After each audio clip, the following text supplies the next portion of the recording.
Akhdari RH, tafadhol.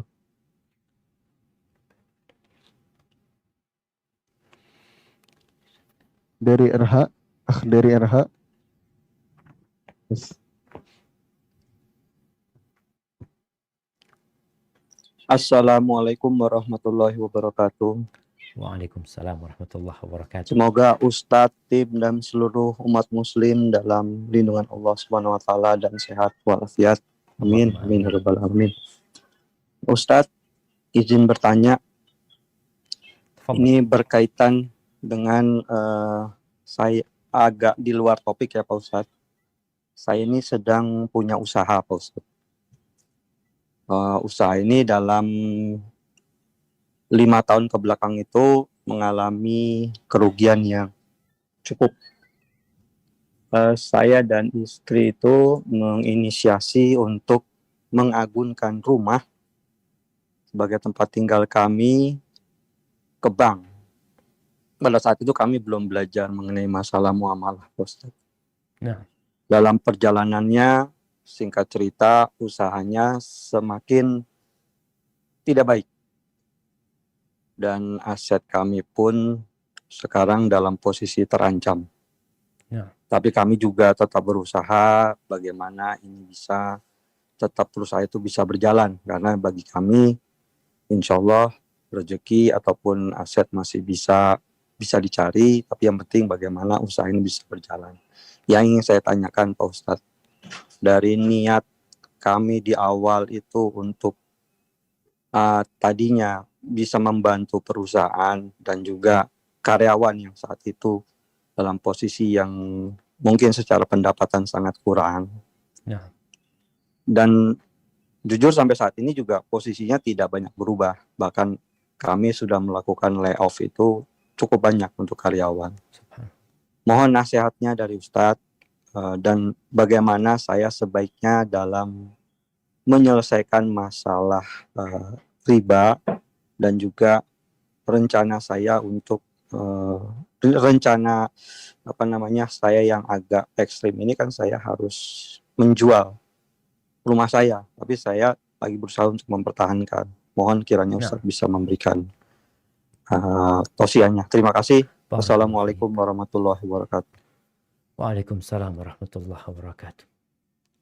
Ahibbati fillah, Inna Allah yabsutur rizqa liman yasha' wa yaqdir. Sesungguhnya Allah Azza wa Jal yang meluaskan rizki sebagian manusia dan yang menyempitkan untuk yang lain. Ini harus ada di dalam diri kita. Bahwasanya luasnya rizki, banyaknya penghasilan, itu sejatinya karena Allah Azza wa Jal. Karena sebagian orang berpikir karena usaha. Usaha itu hanya sebab. Berapa banyak orang yang berusaha, bangkrut. Bahkan asetnya habis. Kalau orang dia kan sudah berusaha. Di sini kita harus ingat. Yang memberikan rezeki adalah Allah Azza wa Jal. Sehingga nasihat yang pertama, kembalilah kepada Allah Azza wa Jal. Berlepaslah dari segala kekuatan, berlepaslah dari segala kecerdasan, berlepaslah dari segala lobby kawan ini, katakan la haula wa la quwata illa billah. Benar-benar kita bergantung sama Allah Azza wa Jalla. Tapi kan harus usaha, ya. Kewajiban usaha dijalankan. Itu pun karena Allah nyuruh. Dalam diri kita, ana serahkan semua sama Allah. Kemudian karena kita disuruh berusaha, kita berusaha. Berusaha ini harus pilih-pilih usaha. Ada yang halal, ada yang haram. Kalau dikatakan oleh penanya tadi, ternyata dia sudah menempuh usaha yang terlarang, maka kewajiban dia adalah bertobat kepada Allah Azza wa Jalla. Kembali kepada Allah Azza wa Jalla. Idza ahabballahu abdan yusib minhu. Kalau Allah cinta kepada hambanya, Allah akan kasih bala. Allah kasih musibah. Supaya dia kembali kepada Allah. Supaya dia tidak kembali kepada dirinya. Supaya dia tidak kembali kepada usahanya. Tapi dia kembali kepada Rabbul Alamin Yang kita tahu tidak ada satupun penyakit, tidak ada satupun musibah kecuali Allah yang dapat mengangkatnya. Maka antum bertobat, beristighfar, mohon ampun sama Allah Azza wa Jal. Dan yang ketiga, antum lihat jiwa antum. Ambisi antum itu apa? Mungkin selama ini ambisinya duniawi. Ingin ini, ingin itu. Dunia yang dikejar. Padahal seharusnya muslim itu mencari dunia untuk akhirat. Seperti orang yang sedang berburu. Karena ketika dia berburu, buat apa antum berburu? Buat apa? Untuk anak kasih makan orang-orang yang miskin. Artinya dia cari tuh binatang buruan, tapi tujuan dia bukan perut dia sendiri.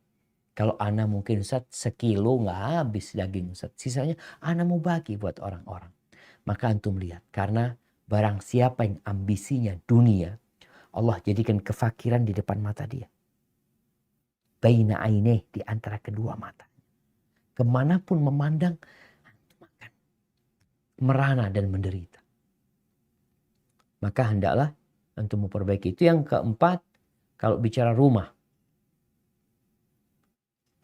Nasihat Anda segera dijual itu rumah. Dijual itu rumah, mumpung belum terpuruk lagi. Karena kalau sampai rumah itu disita, antum jual sendiri. Banyak orang itu sayang sama rumahnya. Ya Allah, ini rumah kenangan, ini rumah ini, rumah ini, rumah ini. Tapi engkau sebutkan 100 alasan yang menyebutkan rumah itu tidak pantas untuk dijual karena engkau masih sayang sama rumah itu. Tapi engkau ingat satu alasan. Allah murka dengan riba yang kau kerjakan. Cukup kemurkaan Allah itu membuat antum jual rumah. Kenapa? Ana selesaikan urusan anak. Kesian istri, kesian anak-anak terbebani dengan utang. Yang kita tahu utang itu hammun bil lail wa dhullun bin nahar. Utang itu kegalauan di malam hari dan kehinaan di siang hari. Lalu yang terakhir, baca doa. Doa yang diajarkan Nabi SAW agar kita cepat melunasi utang kita. Apa doanya? Allahumma kfini bihalalika an haramika. Wa aghnini bifadlika amman siwa. Allahumma kfini bihalalika an haramika. Wa aghnini bifadlika amman siwa. Ya Allah, cukupkan aku dengan yang halal agar aku nggak butuh sama yang haram. Dan karuniakan kepada aku karunia dari engkau ya Allah, dari engkau saja. Supaya aku nggak butuh sama manusia. Sama orang-orang selain Allah Azza wa Jalla. Hadza wallahu a'lam bishawab. Mungkin itu yang dapat Anda sampaikan. Sepertinya kita masuk ke sesi kuis, Ogi. Nah.